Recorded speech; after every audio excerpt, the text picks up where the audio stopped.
Ladies and gentlemen, welcome to a journey through the cold, echoing corridors of Kingston Penitentiary, Canada's oldest and most notorious maximum security prison. For more than 178 years, this massive limestone fortress stood as a symbol of fear and punishment, a place where Canada sent its most dangerous and unrepentant criminals. From serial killers like Paul Bernardo and Clifford Olson to violent gang members, Kingston Penitentiary was not just a prison. It was a world of its own, ruled by survival, silence, and brutality. Built in 1835, this penitentiary reflected an era where punishment was meant to break the human spirit.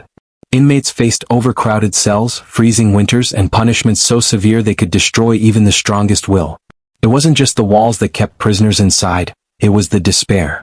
Yet, beneath this horror, stories of rebellion and violence carved their mark into Canadian history, none more infamous than the 1971 prison riot, a 4-day nightmare that shocked the nation and exposed the dark reality of what went on behind those cold stone walls. Kingston Penitentiary closed in 2013, but its legacy remains alive, a chilling reminder of the fine line between justice and cruelty, order and chaos, punishment and inhumanity.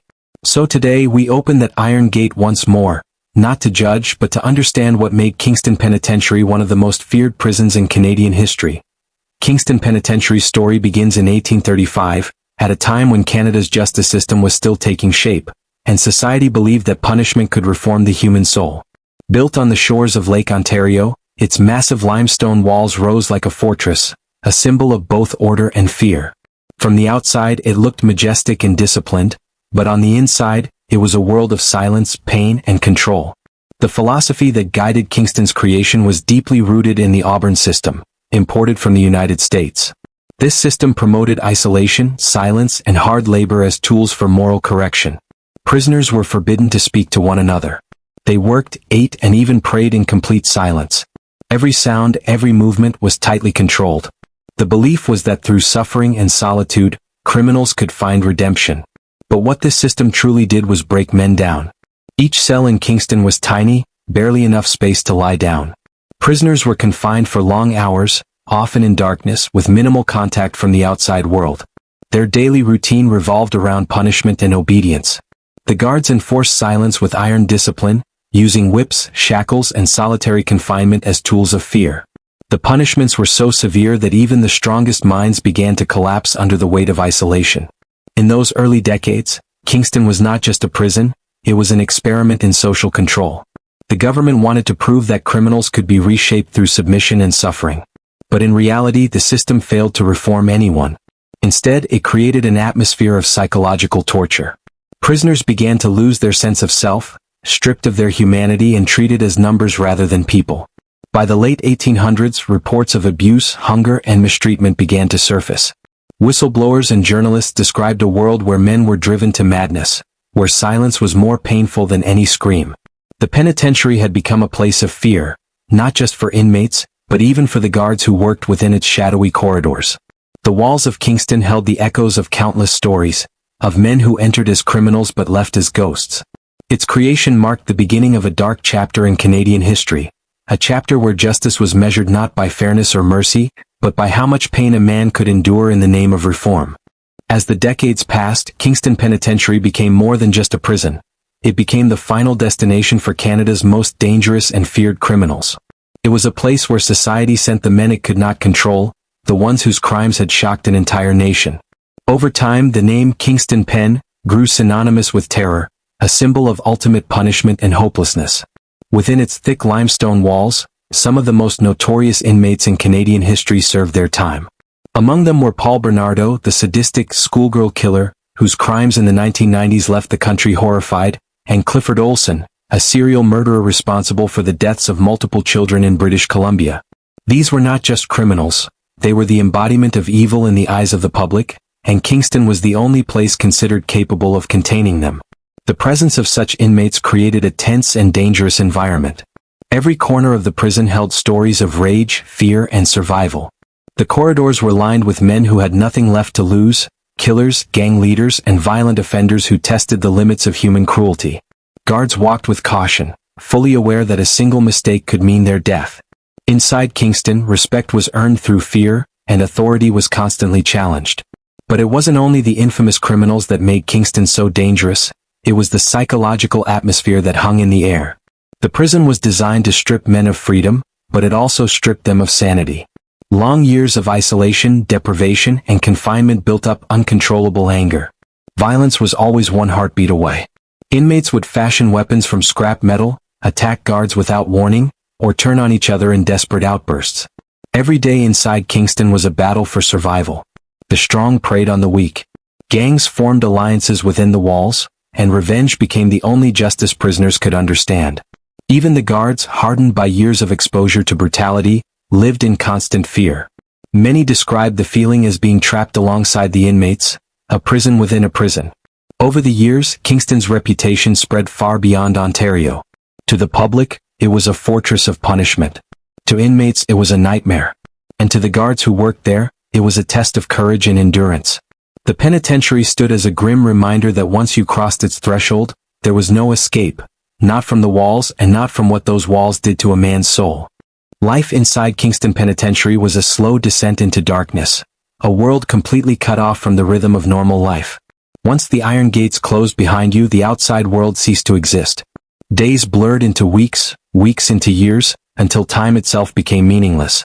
The men who lived inside these walls were not merely imprisoned in body, they were imprisoned in mind, trapped in a place where violence, fear, and silence ruled everything. Each inmate's day began before dawn. The clang of metal doors echoed through the long corridors, signaling the start of another cycle of routine and obedience. Prisoners were marched in lines, heads down, hands behind their backs, and no one dared to speak. Silence was not just a rule, it was survival. A single word spoken at the wrong time could bring punishment, or worse, provoke another inmate. The cells were small and suffocating, measuring barely 6 feet by 9. Inside there was only a metal bed, a toilet, and a narrow slit of a window that offered a glimpse of freedom just beyond reach. The air smelled of sweat, rust, and despair. The sound of footsteps, clanging bars, and distant screams became part of the daily soundtrack, a reminder that life in Kingston was a life without mercy. Fights were common and fear was constant. The stronger inmates preyed on the weaker ones, demanding cigarettes, food, or loyalty in exchange for protection. The guards maintained control with an iron hand, but even they were outnumbered and outmaneuvered at times. They knew that at any moment, the prison could erupt into chaos. Every hallway, every meal line, every exercise yard was a battlefield where violence could strike without warning. Some prisoners tried to escape the torment by keeping to themselves, carving out fragments of sanity in isolation. Others broke under the pressure, screaming through the nights or injuring themselves just to feel alive. Mental illness was rampant, but rarely treated. Solitary confinement, the hole, as inmates called it, was one of the most feared punishments. Inmates could spend weeks or months alone in darkness, with nothing but their thoughts and the cold echo of their own breathing. Despite the horror, there were moments of strange order. Prisoners worked in workshops, producing furniture, uniforms, and other goods under strict supervision. The work was monotonous but gave them something to cling to, a rhythm, a faint sense of purpose amid chaos. Still, even in these quiet moments, the tension never disappeared. One wrong move, one act of defiance, could shatter the fragile peace of an entire block. To live in Kingston Penitentiary was to learn how to exist in constant alertness. Every friendship could turn into betrayal. Every look could lead to confrontation. It was a world where trust didn't exist, where every man was alone, surrounded by hundreds of others who felt just as lost, angry, and hopeless. The daily life inside those stone walls broke men not just physically but spiritually. The system was built to punish, not to heal. And over time, Kingston Penitentiary became less of a correctional institution and more of a factory of despair, producing broken souls who would leave its gates far worse than when they entered.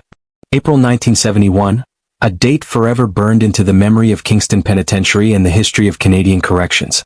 What began as another day inside Canada's oldest and most feared prison would soon explode into 4 days of chaos, violence, and terror that exposed the true brutality buried within its walls. It started quietly, almost innocently. A small group of inmates gathered in the prison yard, frustrated over harsh conditions, poor food, overcrowding, and relentless mistreatment. For years, complaints had been ignored, and the tension had been boiling just beneath the surface. That day, the pressure finally erupted.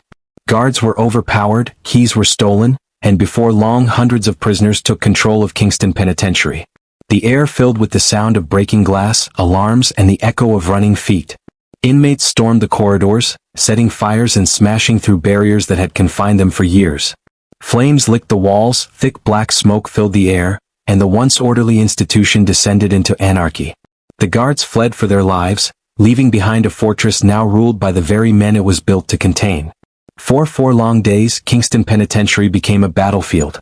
The rioters seized control of major cell blocks and took 6 guards hostage, using them as bargaining chips for better conditions. Fear ruled both sides. Prisoners feared retaliation and the government feared a massacre. Inside the prison, rival factions of inmates fought one another for dominance. Some saw the riot as a chance to negotiate for justice. Others saw it as a chance for revenge. The prisoners who were deemed snitches or traitors were hunted down, dragged into hallways and brutally beaten or killed. There were acts of horror that defied comprehension. Men turning on each other with homemade weapons, screaming for mercy that would never come. The penitentiary's chapel was turned into a command center, where the inmate leaders tried to maintain a fragile sense of order amid the madness. Outside the walls, the nation watched in shock. The media called it one of the darkest moments in Canadian prison history. Negotiators tried to reason with the inmates, offering to listen to their grievances. For a brief moment, it seemed that peace could be restored. But trust was non-existent, and fear overshadowed every conversation. By the 4th day, heavily armed guards and military units surrounded the prison, ready to strike if negotiations failed. When the final order came, it was swift and merciless.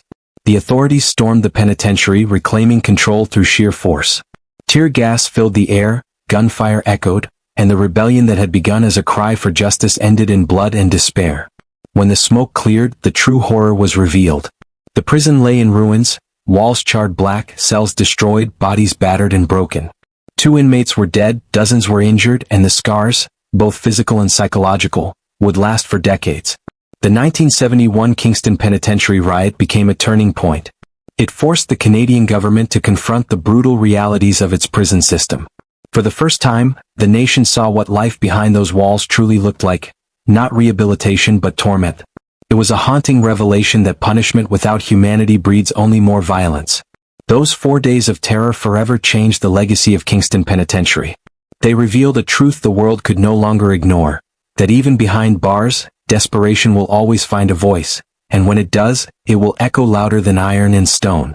To understand Kingston Penitentiary, one must go beyond its walls of stone and steel, into the fragile minds of the men who lived and died within it. The true horror of Kingston wasn't always seen in the violence or the riots, but in the slow destruction of the human spirit that took place day after day, year after year. The prison didn't just cage the body, it imprisoned the soul. Inmates entered Kingston with different pasts, thieves, murderers, gang members, and drifters. But once inside, they all became the same, numbers in a system designed to erase individuality. The rigid structure of prison life stripped men of their identity. They were told when to wake, when to eat, when to speak, and when to sleep. The idea of free will, the essence of being human, was methodically removed. For many, that loss was more painful than any physical punishment. The long hours of silence were maddening. In the early decades, prisoners were forbidden to talk, forced to live in total isolation. Even eye contact could lead to punishment. Psychologists later described this as induced insanity, a condition where the brain deteriorates under sensory deprivation. Men began to hallucinate, hearing voices that weren't there, seeing shadows move in the corners of their cells. They whispered prayers into the void, desperate for a sound, a sign, a connection, anything that reminded them they still existed. Over time, many inmates lost touch with reality. Depression, paranoia, and rage became constant companions. Some turned violent, lashing out at guards or other inmates. Others went silent forever, retreating into their minds, hollow-eyed ghosts wandering through a world that no longer made sense. The prison doctors often ignored their suffering, dismissing mental illness as weakness or manipulation. Solitary confinement was the answer to everything, a punishment that only deepened the wounds it was meant to control. Former inmates later spoke of the crushing loneliness, the endless echo of footsteps in the corridors, the smell of concrete after decades of confinement. One said, "You don't live in Kingston, you survive it." Another described how nights felt endless, the cold air pressing against the bars, the faint sound of someone crying 2 cells down, the knowledge that the world outside had forgotten them completely. Even the guards were not immune to Kingston's psychological weight. Working there meant confronting violence, hatred, and despair every day. Many officers developed post-traumatic stress, haunted by the things they had seen: suicides, beatings, and bodies carried out after violent clashes. The institution consumed everyone who stepped inside, regardless of the uniform they wore. The longer a man stayed in Kingston, the more he changed. Some hardened beyond recognition, losing empathy altogether. Others crumbled, their minds breaking under the pressure. The penitentiary created a paradox. It was built to reform criminals but instead destroyed them from within. When Kingston Penitentiary finally closed in 2013, mental health experts described its legacy as psychological carnage. It was not just a failed correctional facility, it was a monument to human suffering, proof of what happens when punishment replaces understanding and cruelty replaces compassion. The psychological toll of Kingston was its most lasting wound, invisible, but far deeper than the scars of chains or the bruises of violence. It lingered long after the cells were emptied, whispering through the cracks of the old limestone walls, reminding us that the mind can be imprisoned just as easily as the body. By the early 21st century, Kingston Penitentiary had become more than just an aging prison. It was a relic of a darker era, a living museum of human suffering. The cold limestone walls that had once symbolized strength now stood as reminders of failure. Time had stripped away the illusion of order, leaving behind a crumbling institution filled with pain, overcrowding, and outdated practices. The voices demanding change had grown too loud to ignore. For decades, reports and investigations had exposed the harsh realities inside Kingston: inhumane conditions, mental illness, and systemic abuse. While the rest of the world was moving toward rehabilitation and humane corrections, Kingston remained trapped in the 19th century. The cells were small and decaying, the plumbing outdated, and the overall design unfit for modern security standards. Every inspection revealed the same conclusion: Kingston Penitentiary was no longer a place of reform, it was a monument to punishment. By 2012, even the government could no longer justify keeping the penitentiary open. It cost millions each year to maintain, yet it failed to meet basic standards of human rights. The decision was made: Kingston Penitentiary would close its gates forever. The announcement sent shockwaves across Canada. For some, it was long overdue. For others, it felt like the end of an era. When the final day came, September 30, 2013, there was an eerie silence. The same gates that had swallowed thousands of men over nearly 2 centuries were now opening for the last time. Guards who had worked there for decades stood quietly as the last inmates were transferred to newer, more modern facilities. Some of them had mixed feelings: relief, sorrow, even nostalgia. Kingston had been their second home, a place of danger and discipline, but also of brotherhood among those who served within its walls. For the inmates, the closure brought both hope and uncertainty.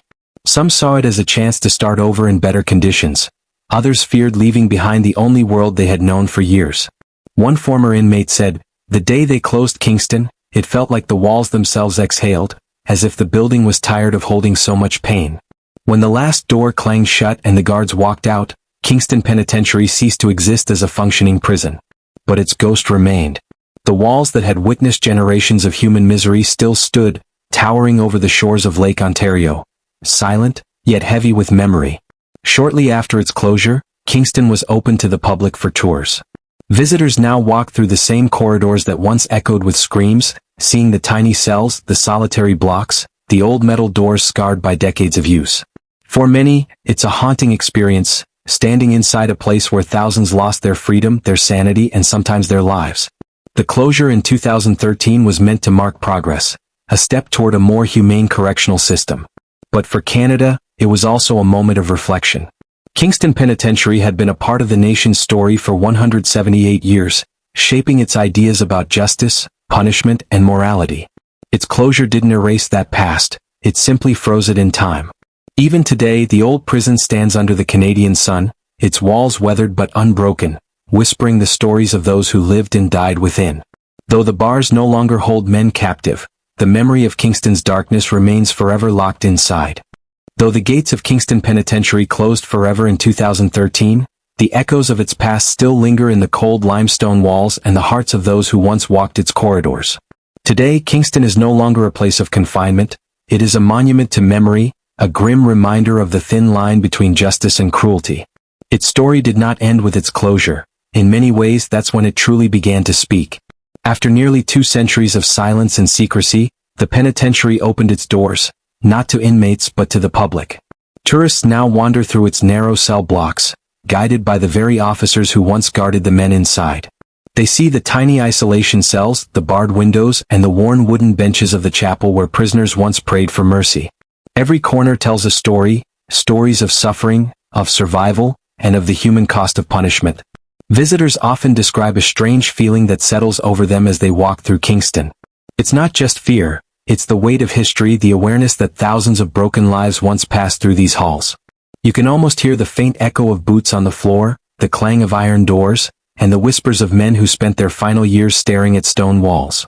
It's as if the building itself refuses to forget. For historians and criminologists, Kingston Penitentiary has become a living classroom, a window into Canada's evolving relationship with justice.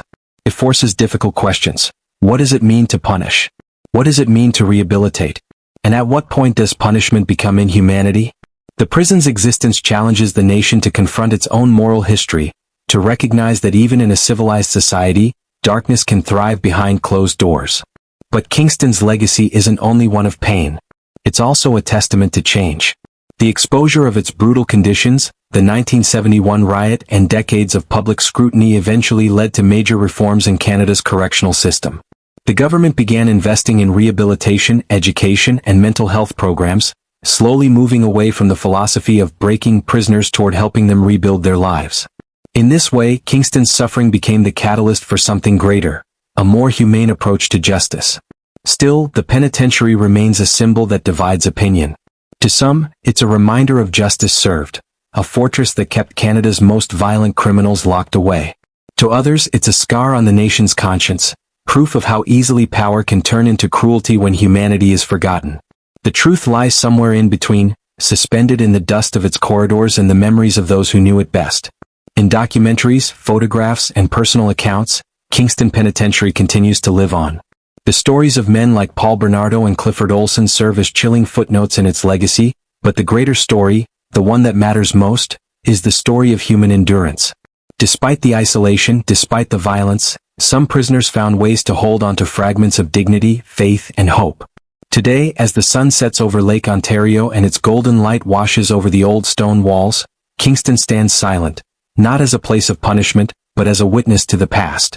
It reminds us that justice without compassion is hollow, that the measure of a society lies not only in how it punishes its worst, but how it treats them when they have nothing left.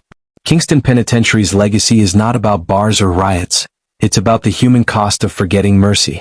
It's a story that continues to echo across generations, warning us that the true prison is not always made of stone and steel.